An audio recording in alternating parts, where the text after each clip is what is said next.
Hello mga Mars! Welcome back to my channel. May pasilip na photo sina Coco Martin and Julia Montes sa nalalapit nilang teleserye ngayong March 16, 2026. Ito po yung photo. Long hair po si Coco Martin. Ayan, tapos si Julia Montes nakasakay sa isang kotse. Di ko masilip yung suot ni Julia Montes, parang ano ba siya dito?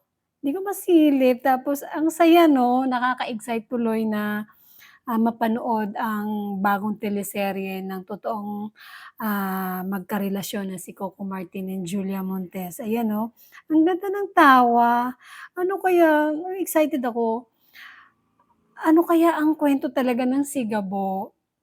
Ayan, ang cute lang talaga ni Coco Martin sa sobrang ngiti niya wala na siyang mata. Tapos may mga ano ba siya dito, sanggano ulit, may singsing. Ano kaya? Excited na. Ayan, 'di ba? Picture pa lang 'yan. Nai-excite na po tayo. Ano pa kaya na mapanood na natin ngayong March 16, 2026? And that's it mga Mars. Thank you for watching this video. Please like, comment, share, and subscribe for more scoops. Bye!